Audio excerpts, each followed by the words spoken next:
Sa iba pang balita, kabilang po sa pinag-aagawang teritoryo sa West Philippine Sea ang Pag-asa Island.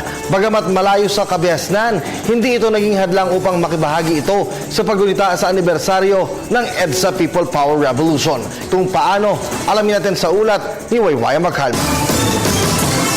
Ang Pag-asa Island, ang isa sa mga isla sa bansang hindi basta-basta madaling napupuntahan. Dahil ang Pag-asa Island ay kabilang sa mga pinag-aagawang teritoryo sa West Philippine Sea ng 6 na iba pang bansa, kabilang na ang Pilipinas. Kaya naman maituturing na isang maselan na misyon makarating lang sa lugar. Ilang buwan plinano ng lokal na pamahalaan na pinangungunahan ni Mayor Eugenio Bitonon, katuwang ang liderato ng AFP Western Command na si Vice Admiral Alexander Lopez, na bigyang saya ang mga residente sa isla.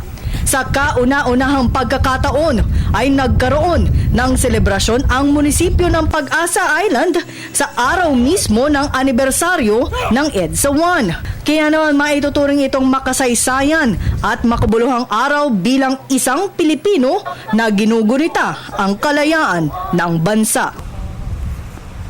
Hayang magiliw, pero sa silanganan, talab ng puso, sa dibdib mo'y buhay.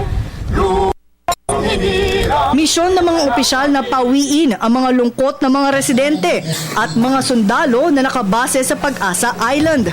Bagamat sandali lang ang inilaan na oras para sa kanila, ay hindi naman nabigo ang mga opisyal na pasiyahin ang lahat. Pagkatapos ng isang misa ay sunod-sunod na kasiyahan na ang namayani sa buong isla. Nagkaroon pa ng cultural presentation at mga pambansang laro para sa mga bata. Bukod pa dyan ay nagbigay naman ng libreng pagkain mula sa isang tatak Pinoy na fast food chain. Kasama pa ang sikat na mascot na nagbigay aliw sa mga bata na maituturing isang bihirang pagkakataon. Kaya naman, abot tenga ang ngiti mula sa mga bata. Pero hindi lang mga bata, maging ang mga matatanda. Isa lang si Dave na nagbihis pa ng maganda at talagang pinaghandaan ang araw na ito. Kaya naman, pasasalamat ang kanyang hatid sa mga naglaan ng oras para lamang sa araw na ito. Masaya po kami. Masaya. Maraming salamat po. Sa taong ka na? Maging ang mga sundalo ay natuwa sa dalang pagkain na mismong ang mascot pa ang nag-deliver sa kanila. Dahil karaniwang mga isda, gulay at mga delata lamang ang kanilang nakakain. Napakasarap po ng Jollibee. Ngayon lang kami nakatikim nito. Matagal-tagal na rin po matumas na rin po kami dito. Namahagi ng mga grocery items at school supplies ang lokal na pamahalaan at ilang NGO sa mga residente na labis naman nilang ikinatuwa dahil bihira lang silang magkaroon ng mga bisita. Sobrang saya kasi siyempre madalang bisita na pupunta dito, tsaka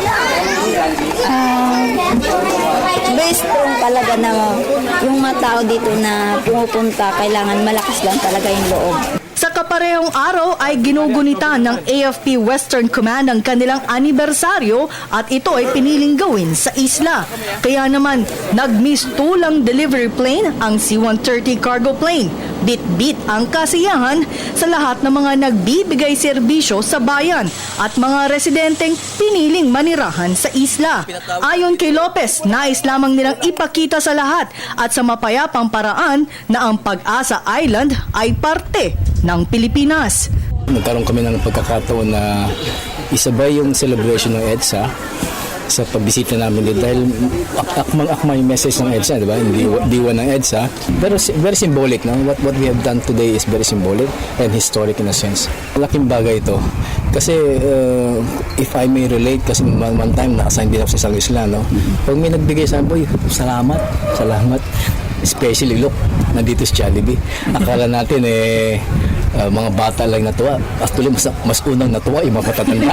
Para kay Pag-asa Island, Mayor Bitonon, isa lamang pasasalamat ito sa mga residente na piniling manirahan sa isa sa pinakamahirap na lugar sa bansa. Lang talagang i-stay nila. Pero malaki ang impact nito. Ito po ay isang inspirasyon sa akin. Makita ko ang mga pangyayari nito. At sa kabutihang palad ay nakaabot yung aming na ito. Pinagpipilitan kong tapusin na by April kasi Para sa telebisyon ng Bayan, ako si Waywaya Makalma, Pag-asa Island, Palawan.